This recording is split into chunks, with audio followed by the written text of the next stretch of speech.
Okay. Yeah, I was talking about my consulting work and what Enron wanted to do. When I was doing the power marketing at Florida Power and Light, Enron had contacted me about joining the Florida broker. Well, I had put in the request to the operating group of the Florida broker system. By that time, it was a separate independent agency that we were working with in the state of Florida. Uh, and I told them I couldn't really do that. We didn't have the power. We were under the Public Service Commission. They were not, and so it just didn't happen. When I became a consultant, and I started to work with TVA and did their transmission tariffs and put all of that, that was one aspect of it. But the other was the power marketing with TVA. And I had talked to them about it, but they had not gotten involved in it that much. After I had finished that contract, they gave me an extension on the contract for 3 more months to work with the transmission group and their customers that wanted to use the transmission system. So I started meeting as a consultant with TVA officials and the other companies. And we talked about the transmission of wheeling through them, but we also talked a little bit about power marketing in general terms. So it gave me the idea that, gee, this power marketing might be something that we can really get going here in the Southeast. And Enron had talked to me about it. So Enron came to me and says, would you come to Houston for a week and train our operators on what power marketing really is? Just the concept. I said, we're not part of it, but we want to know what's going on. So they gave me a contract.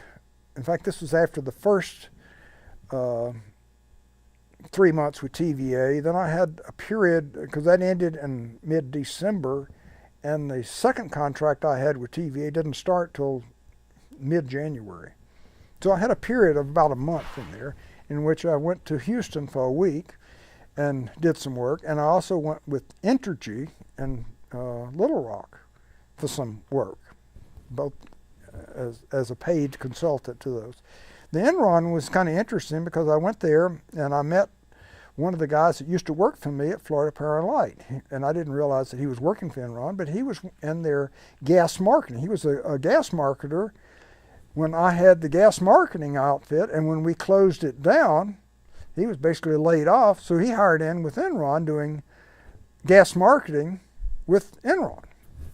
Anyway, I knew him, and he was one of the managers there in the gas marketing group at Florida Power and Light, and he was now vice president at Enron. So I talked to him about what this power marketing is about. He wasn't that familiar with it. So he was the one that got the contract with me to train some of their key marketing folks on what electricity marketing really was, the concepts, how it works, what we were doing in Florida, how Enron might participate in it. So I told them how to do this thing. I said, okay, this is what it is. Went through the explanation about split the price and stuff. But for a private power company, if you don't own a generator, how can you make it work? Well, I used the concept of you don't have to own the generator. We did it in Florida where we bought gas or oil or coal and put it in somebody else's power plant. You already do gas marketing. Enron was big into gas marketing. That was how they got started. They were a Northern Gas something before the Enron company was formed. So they were into that. They liked that idea. They loved it, in fact. It says, okay, we can make this happen. They can buy power plants by renting them for a day, a week, a month, a year, and they got the gas, and they can put it in there anywhere. So I showed them how it works and what the mechanism. But I made one thing specifically clear to Enron. I says, don't kill the golden goose. And I says, this is unregulated. There is no federal regulations on it. It's allowed because gas marketing is going on, but the electricity market is wide open. People don't know how to do it. It's just they need to know how.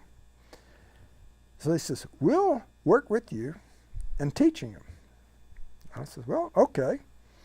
So I went on, and at that time, then I went over to Entergy, which is in Little Rock, and it serves the Louisiana, parts of Texas, Arkansas area, and a little bit of Oklahoma. Anyway, they're a pretty big power company in there, and parts of Mississippi. So I went over and worked with them for a few days, I think maybe 3 or 4 days, teaching them how to do power marketing, because they were near Enron's facilities in Texas and Oklahoma. Enron had contacted them, so they want to know how to do this too. So I showed them how to do it. And interesting enough, they got very interested in it too, and TVA got interested in it. So TVA wanted me to come back for 3 more months to work on power marketing. So I went back and started teaching them, the same people I'd worked on the transmission thing, and I worked in there, and Jimmy Cross, and so how this thing worked. Well, they said, this has got some potential to help us. And I remember the thing because one of the vice presidents from Florida Power and Light had left, one that I knew very well in the plants, because he was working as a plant engineer at some nearby plants when I was working at other plants. And anyway, I knew him. He was Joe Dickey. And he was had gone with TVA while I was still at Florida Power and Light. He had come to TVA as a vice president of some of the coal-fired power plants in TVA. They had it divided up a little bit different. But anyway, he had become the chief operating officer at TVA. He came to me and he says, Larry, meet me at the hotel bar after work on a certain day in April. So we sat down at a table there in a private area, and he says, I want you to come to work for TVA to put this power marketing and transmission to use. TVA has got a great potential for using this, and TVA needs financial help. TVA at that time had a big debt, and Congress was pressing TVA about repayment of the debt.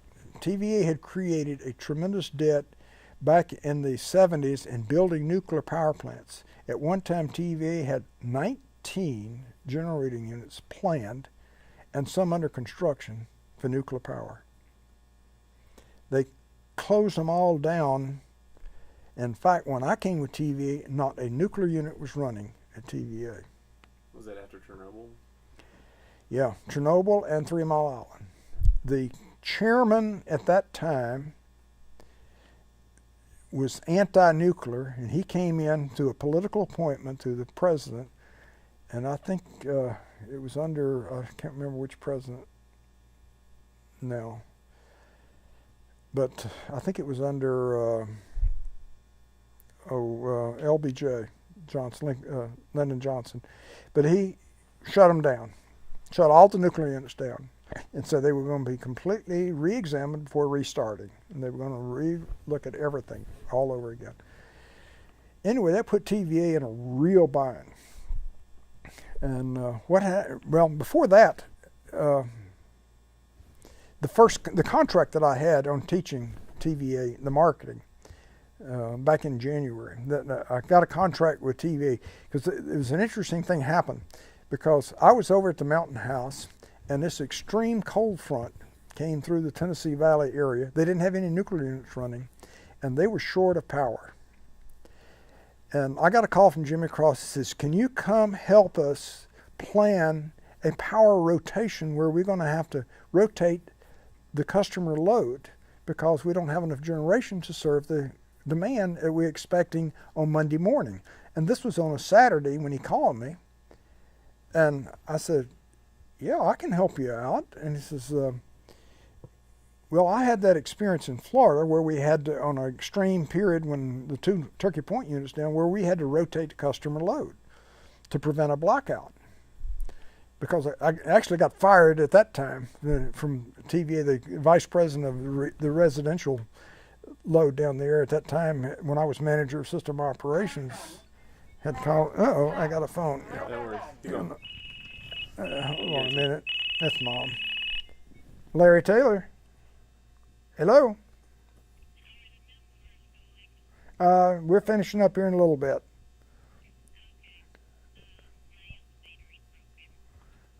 Okay. All right. Okay. Bye. Her stair climbers, or elevator, she calls it, not working. Okay. Well, I mean, do you want to stop or do you want to? No, finish this little segment here. But anyway, that black out the feeder rotation we had to do in Florida when we lost that. This is before the 500 lines and all this other stuff. And we were short, and we had to rotate the load down there over a Nuclear Regulatory Commission shutdown of our 2 nuclear units because a sister unit had trouble. It was the same design as the Turkey Point units, had trouble up north somewhere. I don't remember which unit it was. So they ordered the light units shut down to have them inspected. Well, we complained. They said, wait a minute, we can't live without them. We got to turn the power off. And they said, that's your problem. So that's what we did. We turned the power off. They shut down on the highest demand of the year. They shut those 2 plants down. There were two 700 megawatt units, and they put us short of power.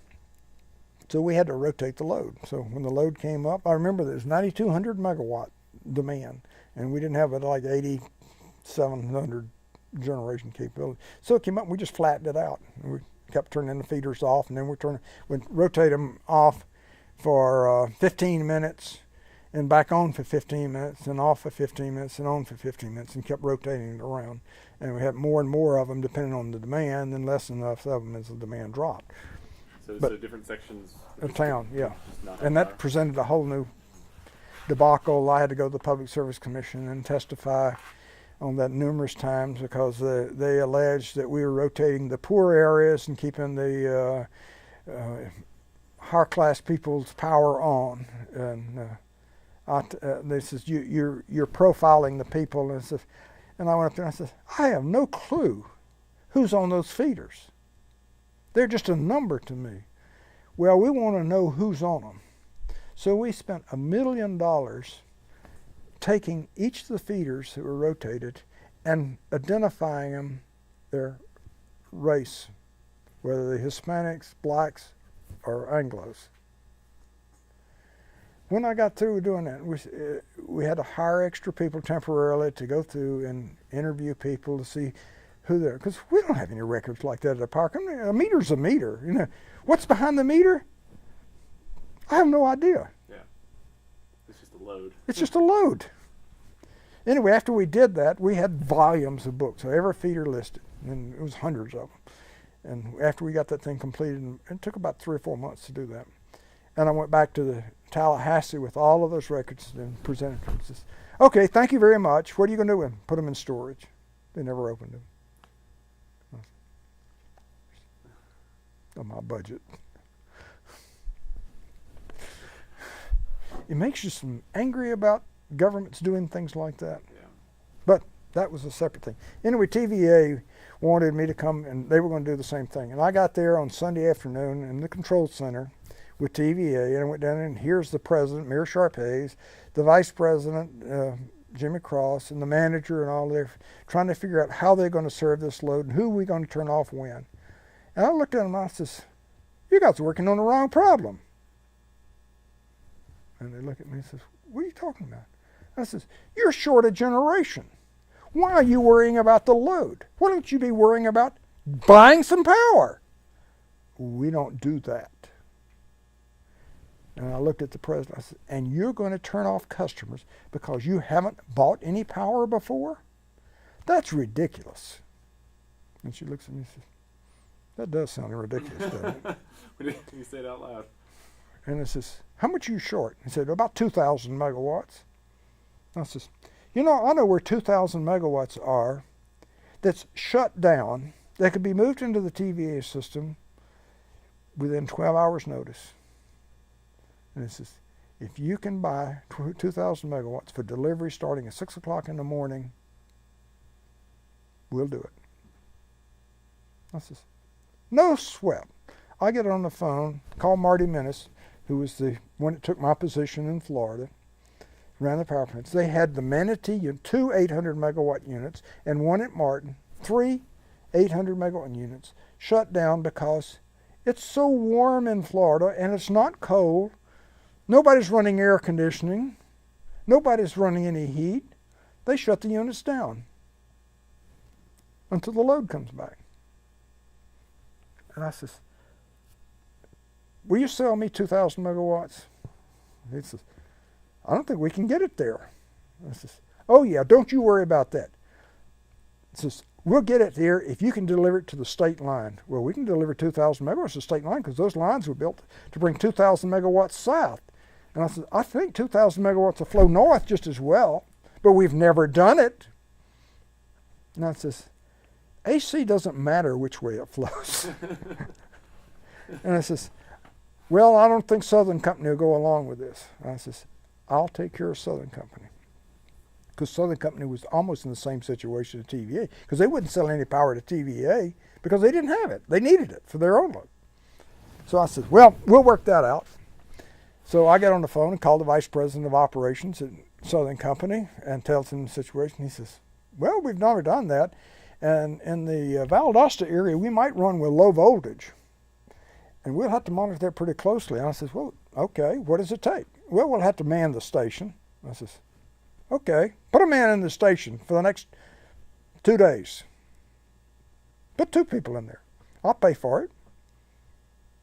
He says, well, okay. Marty called him, says, start the units up. We'll pay for all startup costs.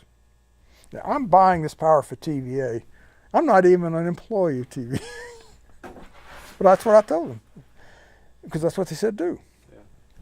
The next morning, 6 o'clock, 2,000 megawatts are flowing in the TVA system. They never had to rotate anybody. We bought the power, and they were just astounded that you can buy that kind of power and move it a few hundred miles. Marty calls from Florida, and he says, good thing we started this, because that cold front came on through Florida, and after you stopped buying it, it started warming up in the TVA area, and the load drops down. We started picking up the load in Florida. And I says, Marty, that's the whole principle of power marketing. You can move it across cold fronts, region to region. Yeah, that works good, doesn't it? Yeah. So I go down to Florida to write a contract. Now, we wrote this contract over the phone and faxed it back and forth.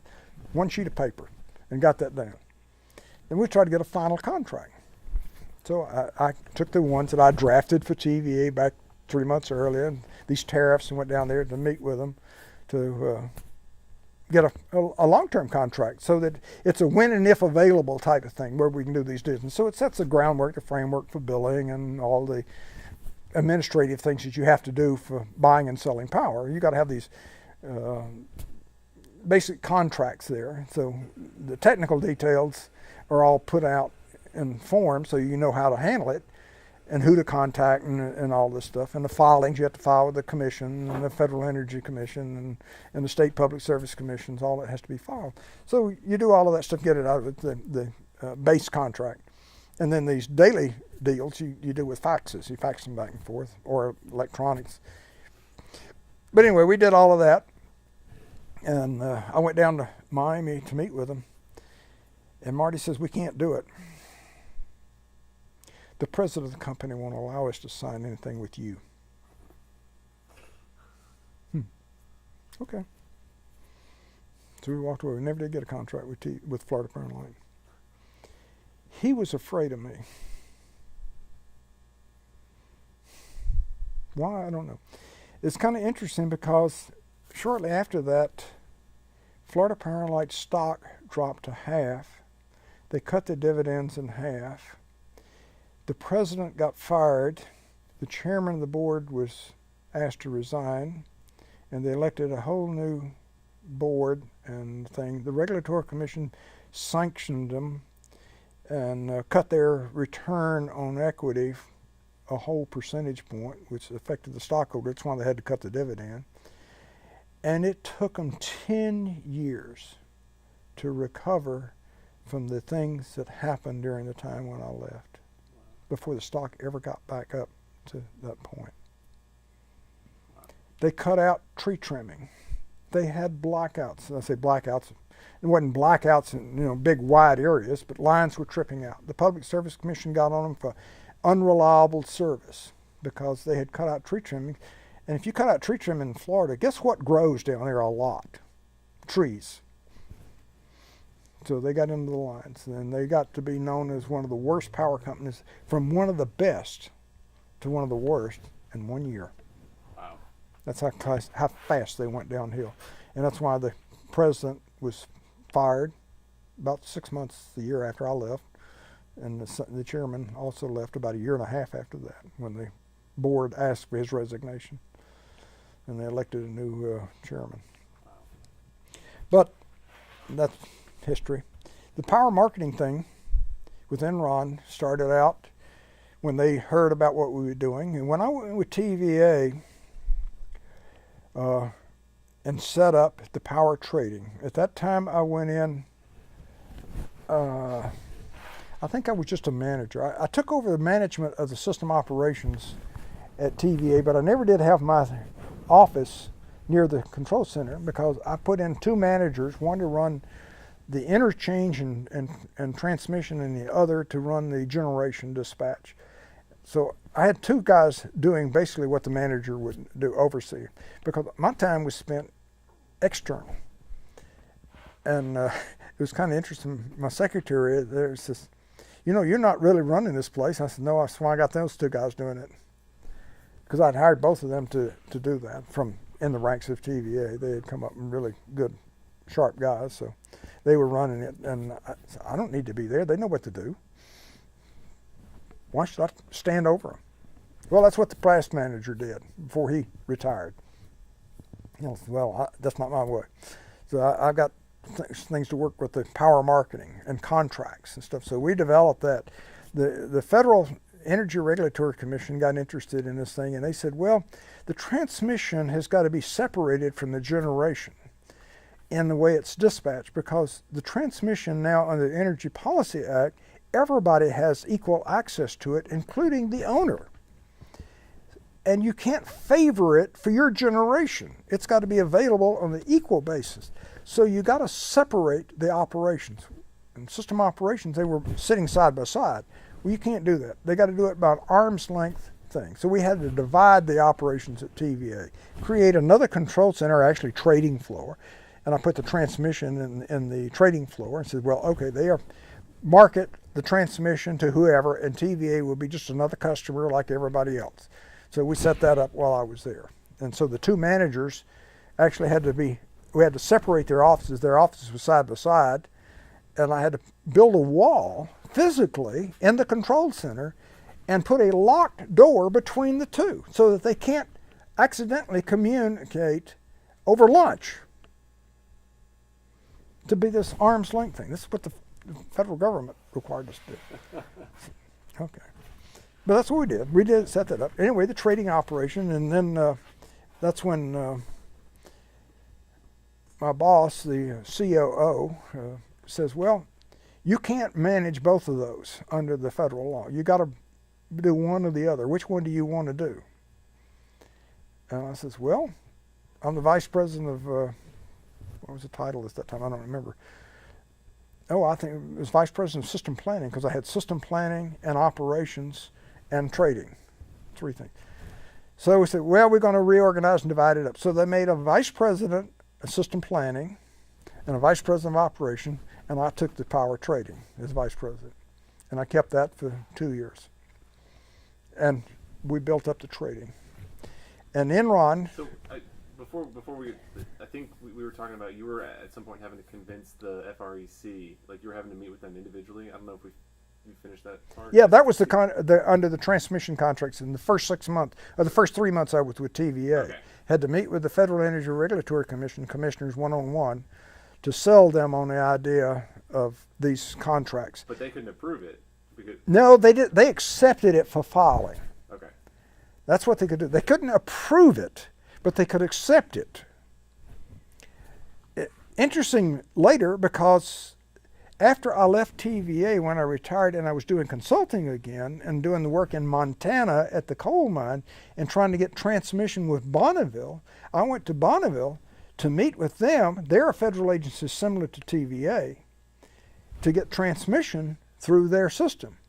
And I says, I would like a copy of your transmission tariffs. They brought it out and put it on the table. It says Bonneville Power. That looks awful familiar.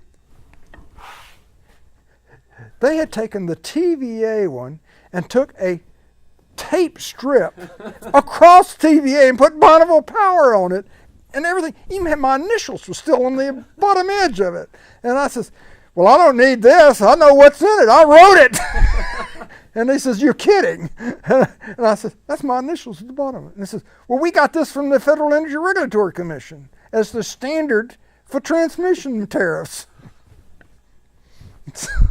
Well, they did make it a standard. There you go. So Wow. I ran into it again all the way across the country. Wow.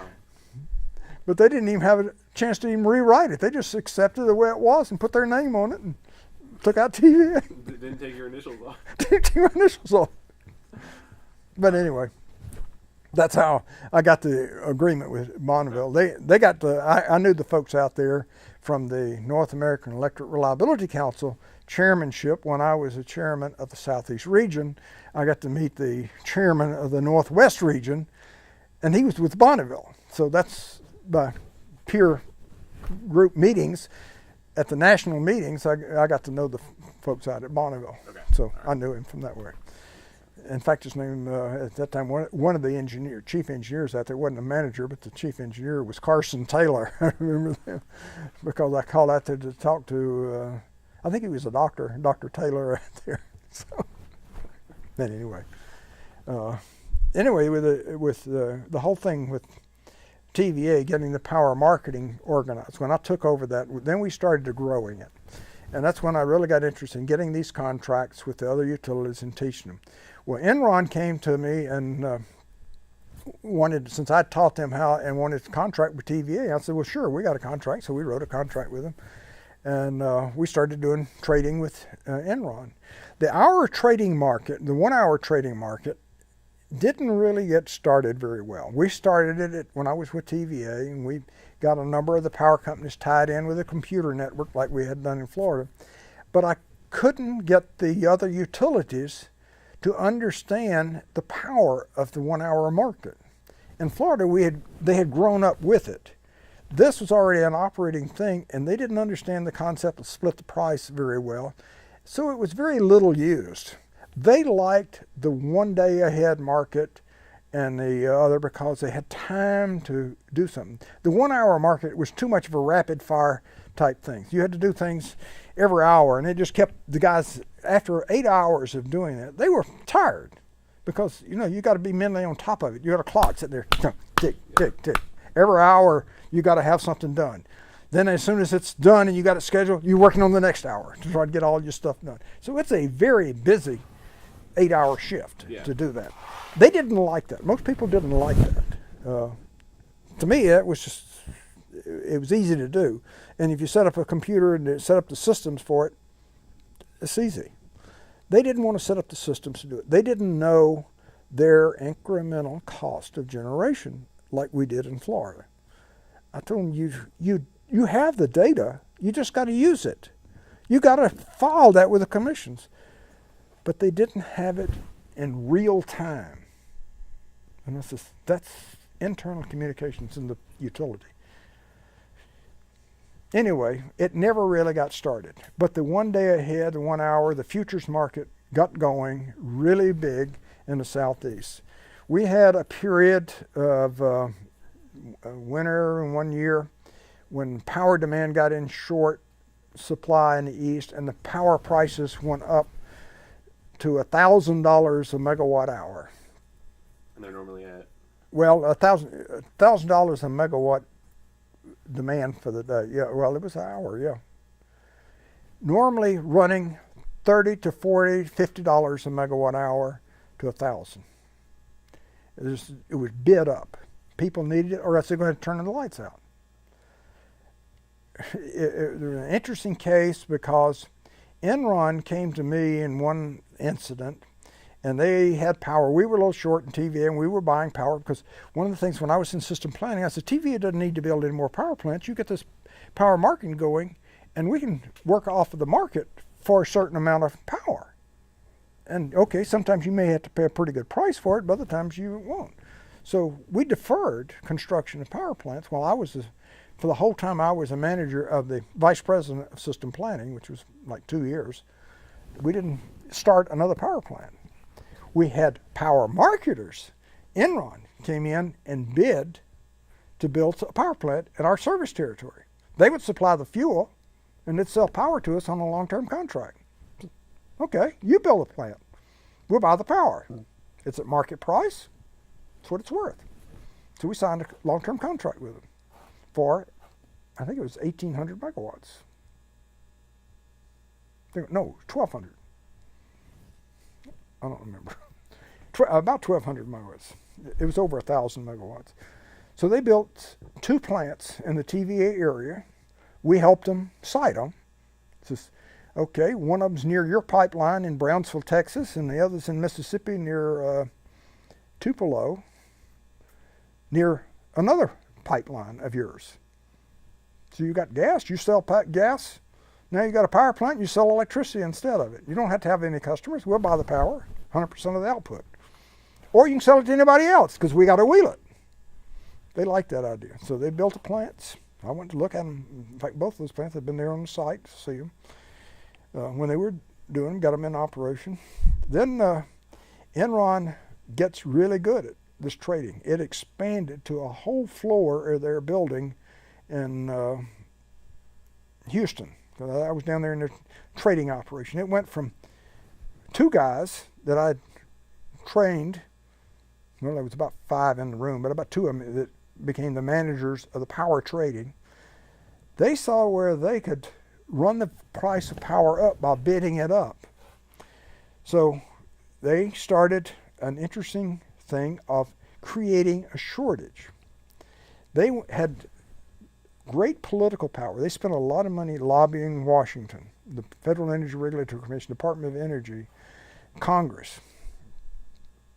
And they got the rules so they could do this power trading everywhere. California at that time decided this is a great thing. They can save a lot of money. So they went overboard in dealing with Enron and buying and selling power with the power company. They made it mandatory that the utilities in California had to do this. Well, Enron says, you know, if we can bid the price of power up, we can make bucket loads of money.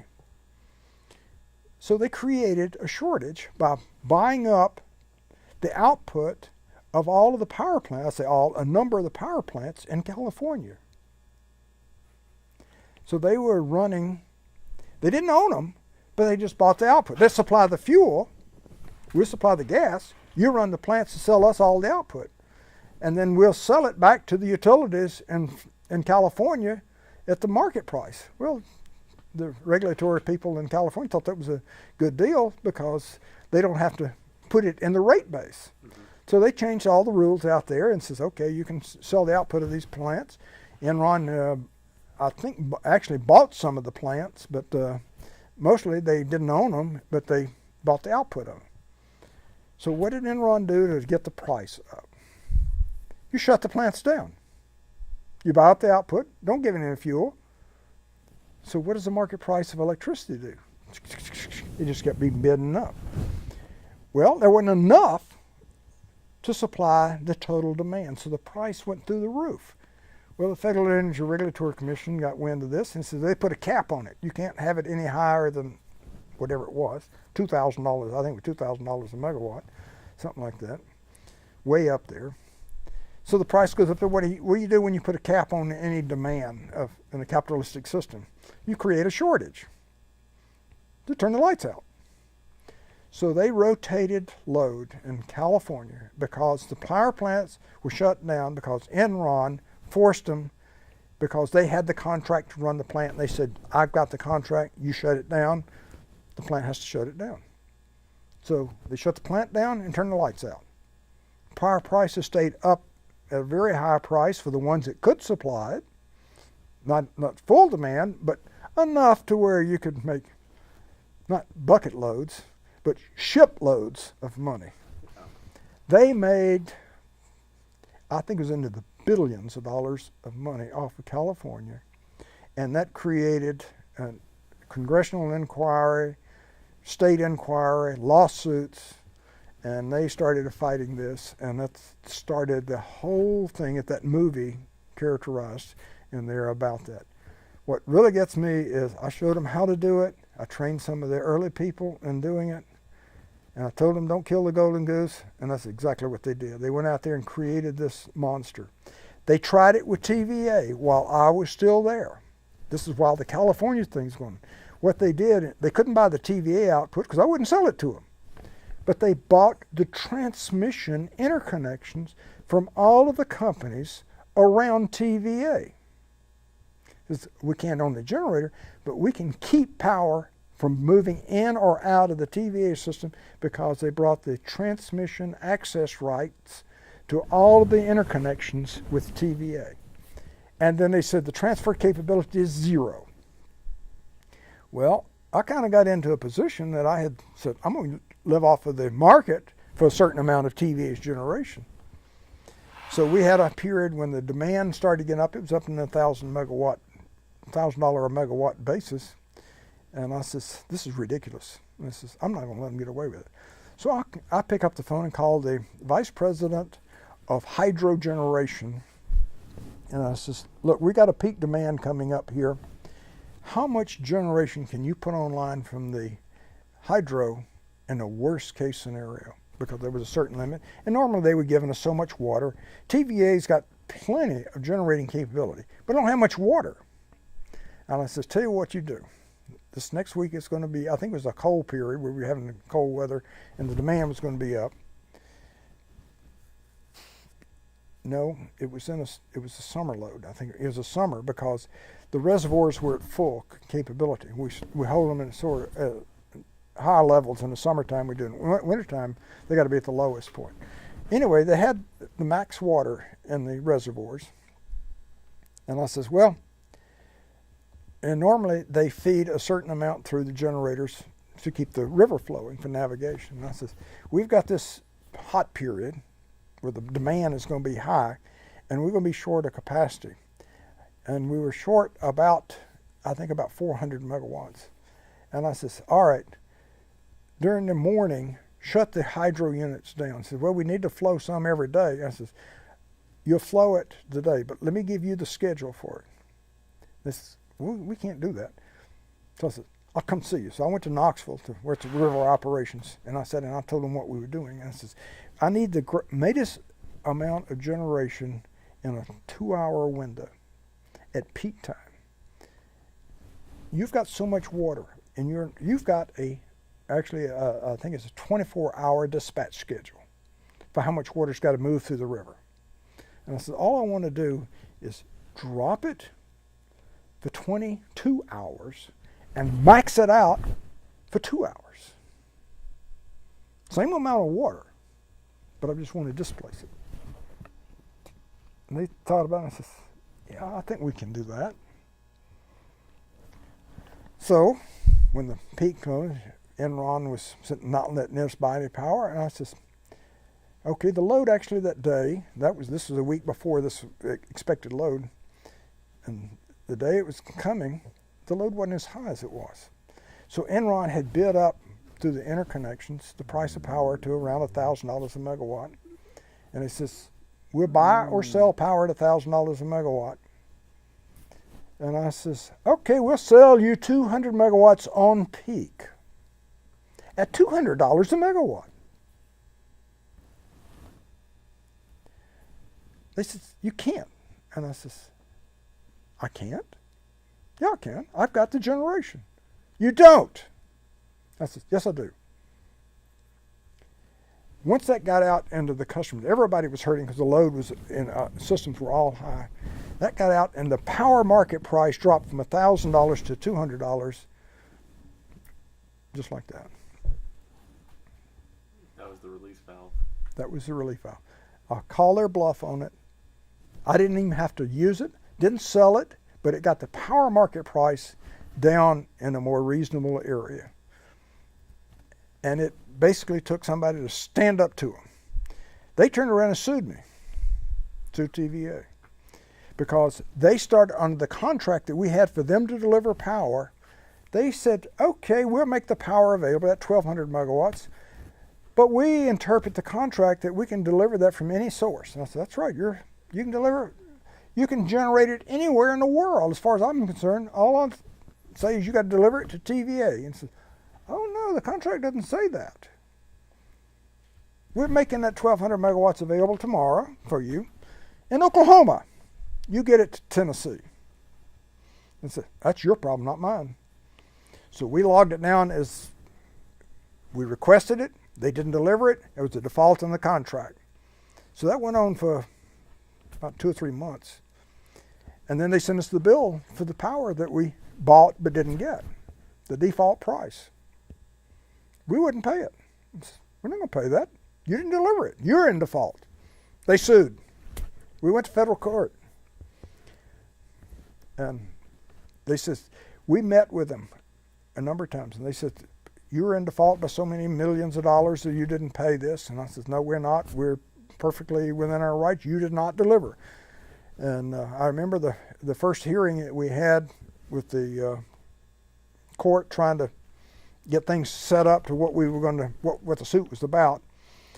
And I remember one of the lawyers for Enron was there, and he says, you're not interpreting the contract right. I said, that's the way it is. And I said, look, I know what's in that contract because I wrote it.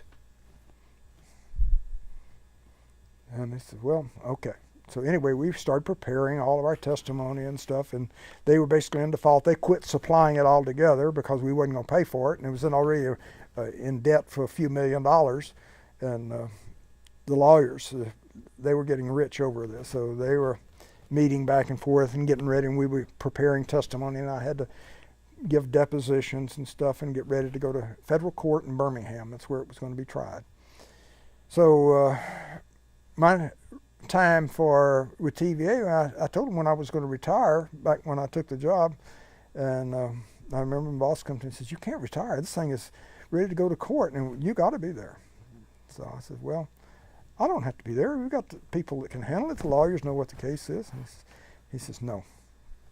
He says, we'll make it worth your while. So they gave me a bonus to stay with TVA 1 more year. In addition to my pay, they gave me a $50,000 bonus to stay with TVA another year, because I was originally going to retire when I turned 60.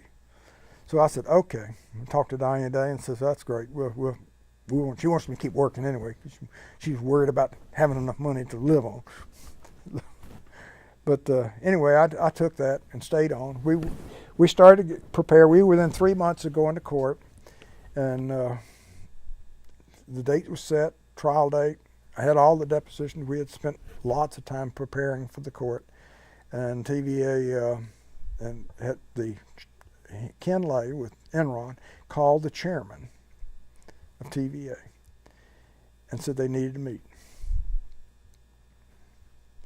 And the chairman called me because I was on the management board of TVA at that time.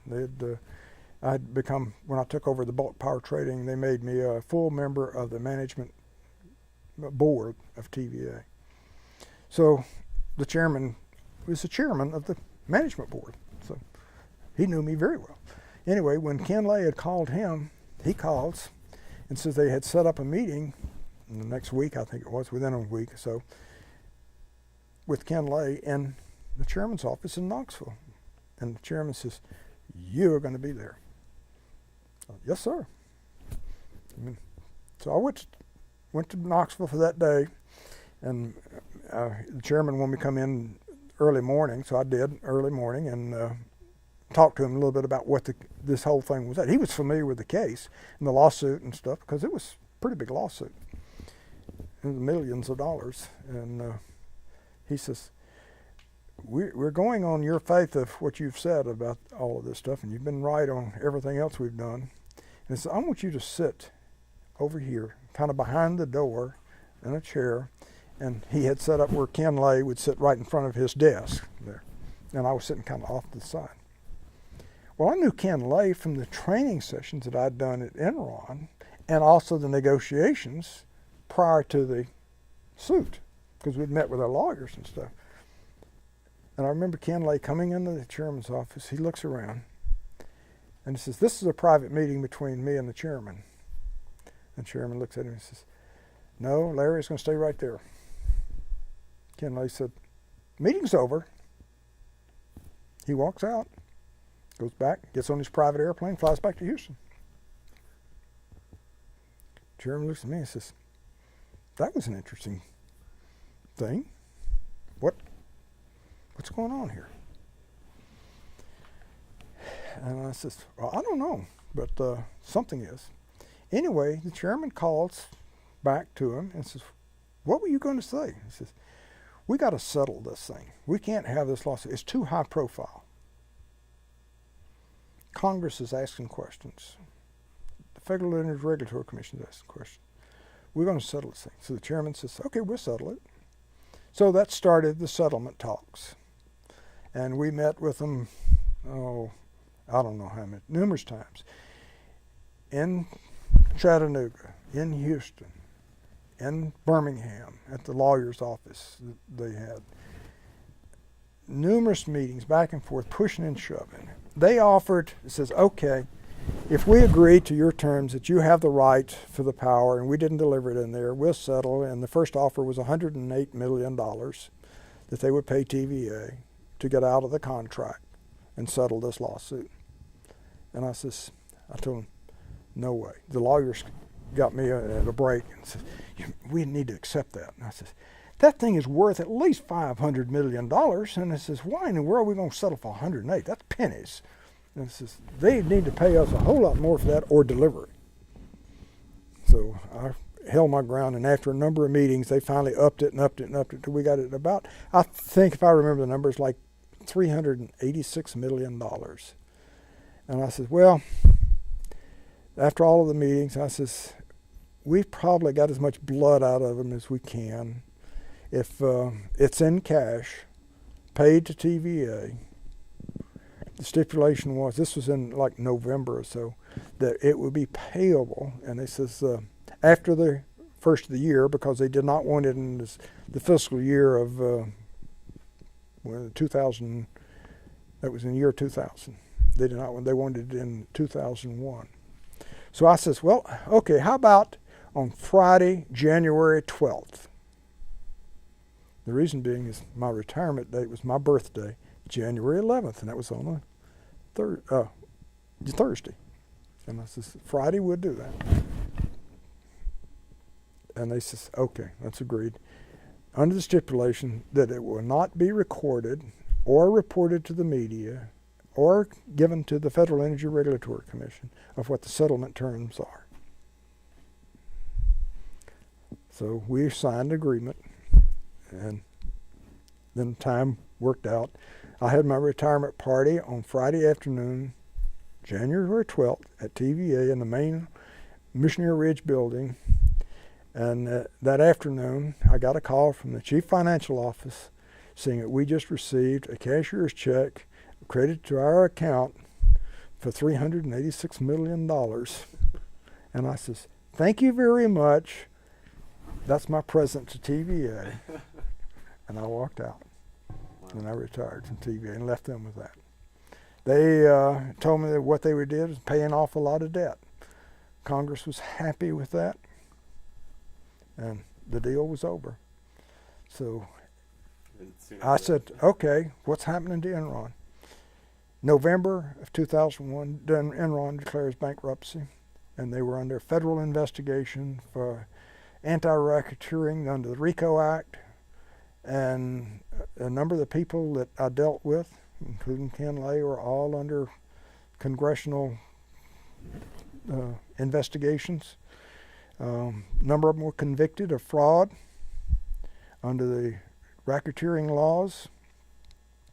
And what happened out of that ultimately was the Federal Energy Regulatory Commission and the Securities Exchange Commission got involved in power trading, and they put in a lot of rules and basically killed the power marketing in this country. So the hour-to-hour trading, the day-to-day trading back and forth had to be filed. Each contract had to be filed with the Regulatory Commission as it's occurring. When you're dealing in high-speed stuff like that, it's impossible to file it and get a okay on it within a day, much less a year. So what happened is The broker system in Florida failed because they wouldn't let them do this hour by hour deals, and subsequently a year later they closed it down, and the power companies no longer do any power trading like that. What happened to TVA? The bulk power trading operation that I had with the department of about 50 people doing power trading and marketing on gas and oil and coal and electricity, all of that stuff, closed down. And the things that they would allow are the long-term contracts. You would get a contract with a company to supply power, and you had to file it with the regulatory people and get approval on it before you could do it. So that still goes on. The department was actually morphed into just buying coal and oil and gas. They don't do trading of it. They just buy for whatever they need. And they do some purchase on it, but virtually it's all shut down and disappeared. And it's kind of sad because that was saving customers a tremendous amount. It probably amounted to the power trading alone, probably at least 10% of the bills that the residential people pay today is by the lack of that. So what's happened to it? What's going to happen to it? I don't think it'll ever recover because there's too much government influence in it. One of the statements that came out of, well, it wasn't really fair unless you really had the technical expertise to do this. Trading on the marketplace of one utility benefiting over another is not fair to everybody. So we're going to levelize the cost to everybody. So everybody benefits. Well, what happened is nobody benefits. So instead of saving everybody because you couldn't make it equal, you've done away with it. So will it ever reoccur? Well, it's trying in some aspects of it. One is there's a concept of controlling the load. They call it smart grid. I was involved in, quote, the smart grid, and the smart grid is what I did with Bonneville, showing how they can move more power through an existing system. That's what the smart grid was all about.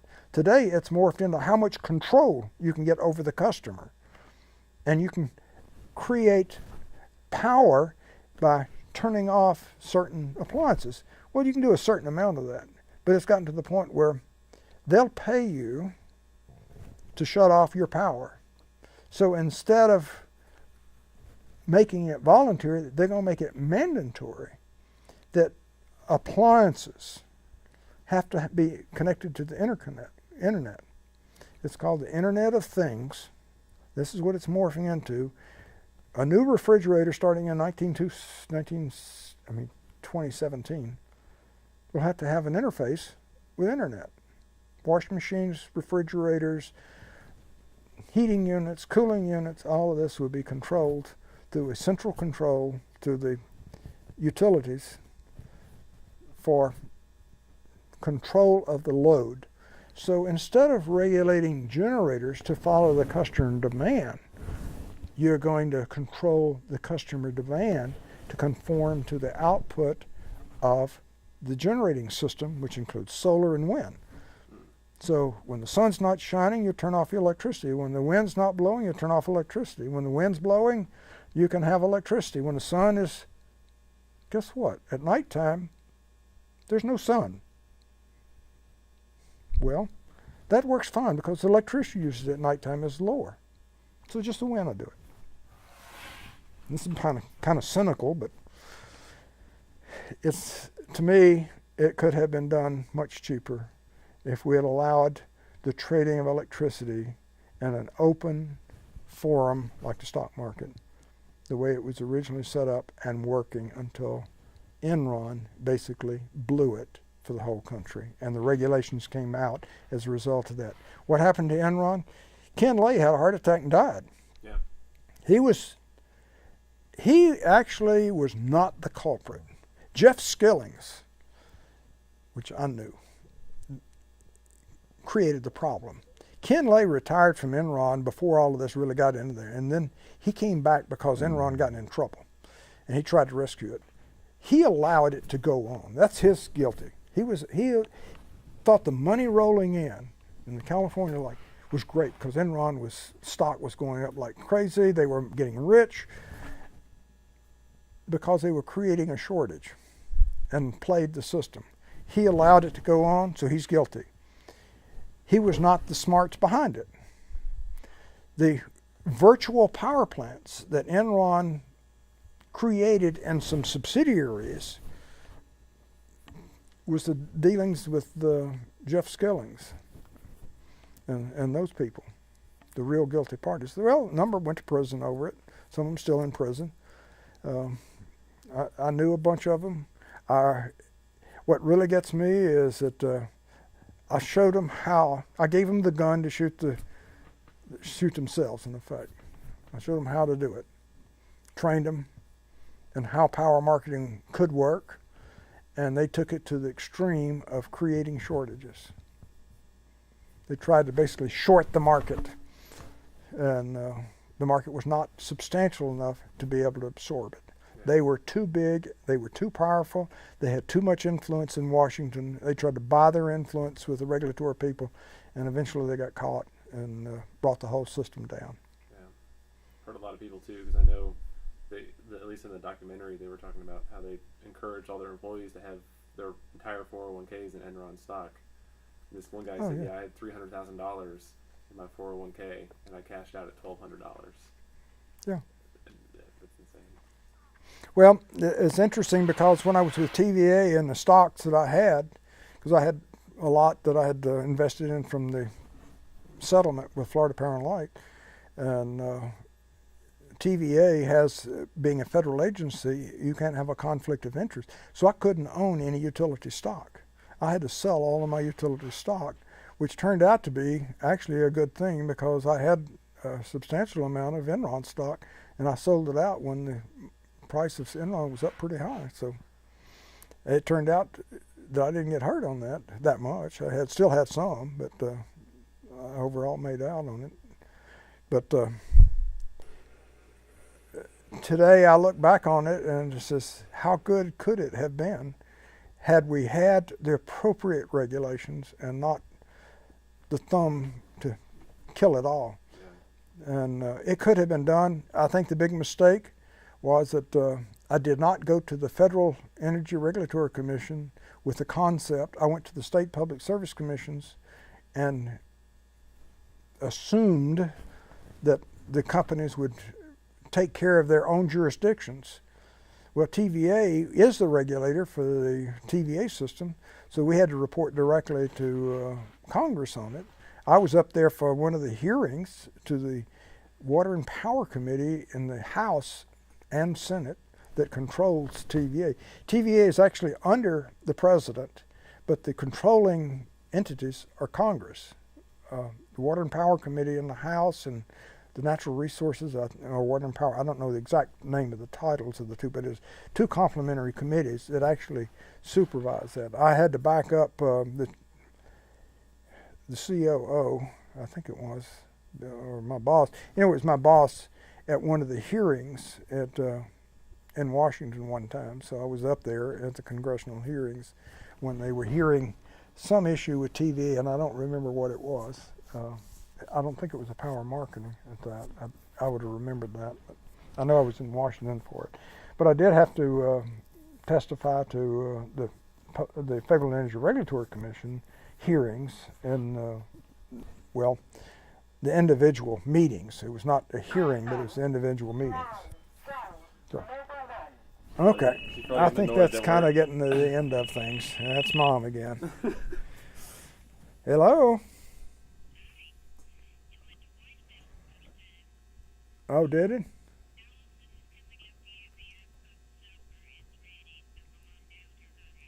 Okay, we'll go down. Okay, bye. Allison's coming to pick up Bubby, and we're going to have dinner down at Chuck's. Perfect. And they're convening. So I guess we're through for today. Yeah, that's great. So that gave you pretty much a rundown on Enron. Yeah, it's amazing. But there's a lot of details in there that's... and that's some of the stuff I want to dive into myself as well, because I think I'm just curious to hear your part. And my plan, I think, right now is to kind of go back, listen to all this, and if I have more specific questions, we can dive into. Yeah. I don't know how much of that stuff you can get. It's actually getting pretty old. Power marketing is still going on, but it's a skeleton of what it used to be. Like I say, it's long-term stuff that you can file. The 1 hour market ahead stuff, I think they've got it so regulated. I still get information. In fact, I get complimentary copies of a number of magazines, the Power Grid International, Power Magazine. They recognize your contribution? Well, no, I'm still the president of EPOD. EPOD did power trading. That was one of the things. I've got some of the stuff that I wrote, some of the presentation. I think I still got a presentation I put together when I was, the first time I was doing EPOD, after I left Florida Power and Light and doing that stuff. I've got some information. I threw a lot of it away because I said this is never going to happen again. Yeah. It's history. So it's sad. I would have liked to have seen it. I did have one interesting thing happen with nuclear power one time. What price can electricity go to? What's the maximum? What's the minimum? Yeah. The minimum is negative. We actually had, when I was in Florida, we actually had over Thanksgiving weekend, from Thanksgiving to the Monday following it, power that we bought that they paid us to take. The price went negative for the nighttime hours during that weekend because Florida Power Corporation had their nuclear unit running. TVA had a lot of extra power running, so we couldn't buy it, but Southern Company could. So Southern Company calls and says they've got all of this TVA hydro that they are buying, well, they can sell it. So if you'll buy it from them, if we buy it. So we bought lots of hydro from TVA by buying a resale at Southern Company. Southern Company would buy it, they wheeled it through and then sold it to us. So it was a buy, sell, buy type thing. Wow. And one time during that time in Florida, the load was, we had all of our nuclear units running, Florida Power Corporation had theirs, and the system load dropped so low because the demand during Thanksgiving is the lowest time of the year. People going up north. That, well, this was, we couldn't sell it because they had power up there. TVA had excess power. So we couldn't sell it. There was no market north. So they says, well, if we don't sell this power, we got to shut down a nuclear unit. That costs a lot of money to shut down a unit.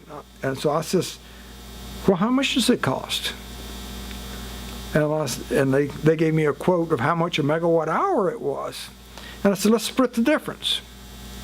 Instead of you paying, like it was, I think it's $20 a megawatt. That's what it cost them to shut it down. And I says, tell you what, we'll buy it for a negative $10 a megawatt. And they thought a minute and said, well, it saves us quite a bit of money for those many hours. It was, thousands of dollars. And they said, it's a deal. So we bought power at negative 10. At negative $10 a megawatt hour. Wow. When I reported that to the Public Service Commission, they said, you made an error here. This can't be negative. And I says, oh, yes, it is. And I told them, well, a nuclear plant, what does a nuclear plant have to do with the nuclear fuel that's unused? Raise it out of the water? Can you extend the run cycle? No, you can't. You put so much fuel in for this period to this period. When this period comes, if you haven't used it, what does it do? It goes in the spent fuel pit. What does it cost to store fuel that's unused in the spent fuel pit? It goes on forever since the Yucca Mountain plant is shut down. You got to keep it on site, so you got to pay storage fees so that from now on, if it's not used up, it's less. So I mean, if it's used up, it's less. Yeah. So use it. Use it or lose it, or pay for it. You got to pay for it anyway. So, hey, by using it up, taking that power, they could keep the nuclear unit at full load. They didn't have to back it down. They didn't have to pay that extra fee in there. So we saved them money by buying it at negative $10 a megawatt. That's brilliant. What did we do? We shut down every plant on the system with the exception of one and the 4 nukes. So we're running at that time, and the load on that one unit was a 400 megawatt unit, and it was regulating between 100 and 400. As the load went down, it went down to about 100 megawatts. So, and this is out of about 10,000 megawatts. Well, not that much. The total output of the nuclear plants at that time was, let's see, 2 800 units and 2 700 units. So that's about 3,000 megawatts. So the load was about 3,100 megawatts on the system at night on Thanksgiving, and so we had about 100 megawatts on that one unit, and those nukes are running. And I says, I hope one of them doesn't trip now. But we had reserves. We had all of those reserves. So, but anyway, it was a very interesting time. So I enjoyed working for Florida Power and Light, but I liked the power marketing. The worst job that I ever had was when I was Vice President of Power Deliveries, Executive Vice President of that operation, when I had all of those departments, all of those people reporting to me. And the reason being, I couldn't get my hands dirty. I couldn't be out with them because every time I went out, oh, the big boss is here, so everybody was doing everything. Gung-ho And they wanted me to, be on this pedestal. And I said, oh, I'm a working guy. Yeah.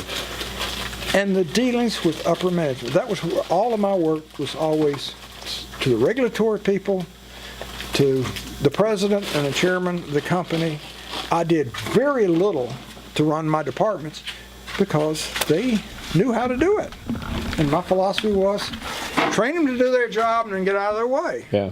But keeping management out of it, regulatory people were the worst.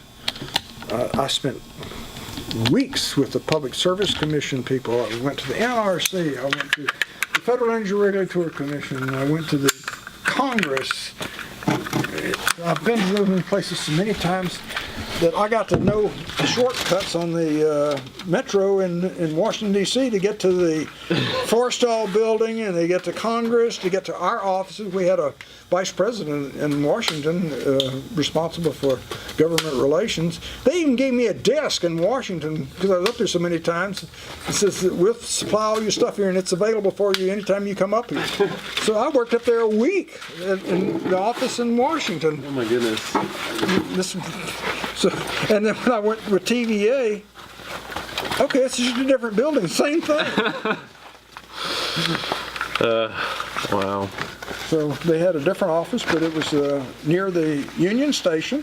I could walk, catch the subway from National Airport, walk out of there. I knew exactly how to catch the subway into Washington, which station to get out of at Union Station, walk to the